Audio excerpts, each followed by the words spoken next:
kisah yang unik diangkat oleh Imam Az-Zahabi rahimahullah.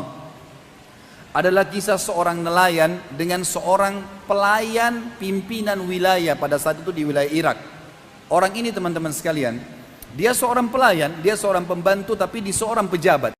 Dia lewat di pinggir pantai, dia temukan ada seorang nelayan sedang mengambil ikan, menangkap ikan yang bagus, besar.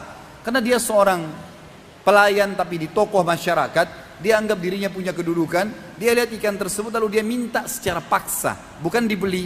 Dia bilang berikan ikan itu kepada saya. Kata si nelayan, saya nggak bisa berikan ikan ini, saya ingin jual karena saya butuh untuk memberikan makan keluarga saya pada hari ini.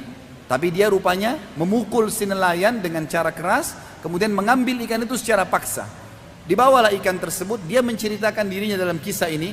Pada saat dia bilang saya membawa ikan tersebut, ikan ini tadinya terlihat sudah tergeletak seakan-akan mati. Waktu saya memegangnya saya mengira ikan itu mati. Ternyata ikan itu waktu saya memegang di dekat mulutnya menggigit jari saya. Dan pada saat menggigit jari saya merasakan sakit yang luar biasa. Dan mulut ikan itu tidak bisa terlepas sampai saya memotong bagian mulutnya. Baru bisa terlepas giginya. Padahal ikan ini seakan-akan sudah mati. Kemudian saya pun membawanya ke rumah dan saya tetap menikmati dagingnya yang haram tadi.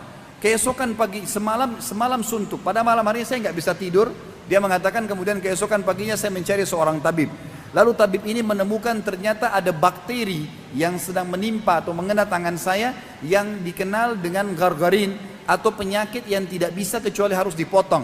Maka diperintahkan oleh tabib untuk memotong jarinya. Kalau tidak maka akan menyebar penyakit itu ke seluruh tubuhnya. Maka dia pun memotong jarinya satu. Ternyata sakitnya masih dirasakan. Akhirnya dipotong ke seluruh jarinya 5 masih dirasakan sakit juga. Dipotong telapak tangannya, masih terasa sakit juga, sampai dipotong setengah, sampai di lengannya, dipotong semua lengannya. Itu pun dia masih mulai merasakan sakit ke seluruh tubuhnya, nggak bisa tidur, nggak bisa makan, nggak bisa duduk, nggak bisa buat apa-apa. Maka dia mendatangi seorang alim ulama yang dia tanyakan, bagaimana jalan keluarnya? Saya tertimpa seperti ini. Kata dia, apakah kamu tahu penyebab perbuatanmu? Apa yang membuat ini dalam hati kamu? Apa yang sedang tersirat di dalam hatimu?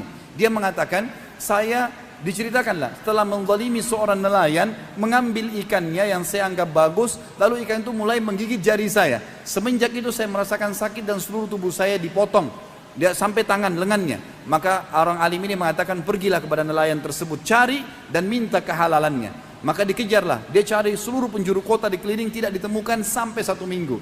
Setelah sepekan dia cari, ditemukan orang tersebut lagi di pinggir jalan menjual ikan. Maka dia tiba-tiba datang tersungkur di kakinya dan mengatakan, Tuan, maafkan saya. Nelayan ini sudah lupa, tidak tahu siapa orang ini. Lalu dia mengatakan, siapa kamu? Dia bilang, saya si fulan yang berapa bulan yang lalu sempat mengambil ikanmu.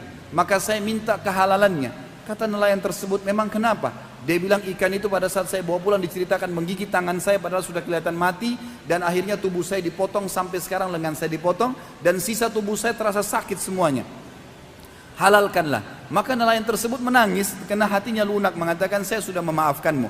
Kata orang ini, begitu dia mengucapkan saya memaafkanmu, tiba-tiba seluruh sakitnya hilang. Bahkan kata orang-orang yang ada di sekitarnya, andai saja pertama kau digigit ikan nelayan tersebut, kau kembali kepadanya dan mengembalikan ikan tersebut, maka anggota tubuhmu tidak akan dipotong. Akhirnya dia pun bertanya kepada nelayan ini, mengatakan sebagai penutup kisah kita, apakah kau sempat mendoakan sesuatu keburukan untukku pada saat saya mengambil ikanmu? Dia mengatakan, iya. Saya mengatakan, wahai zat yang telah menjadikan rezekiku hari ini ikan itu, dia telah mengambil secara zalim, maka hukumlah dengan caramu. Maka Allah subhanahu wa ta'ala pun menghukum dengan cara ini.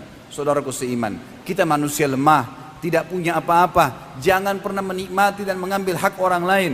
Cukupkanlah dengan rezeki yang telah Allah berikan kepada kita. Jadilah orang-orang yang patuh kepada Sang Pencipta, karena Allah selalu mengawasi kita. Tidak ada orang yang bisa selamat dari hukuman Sang Pencipta Allah.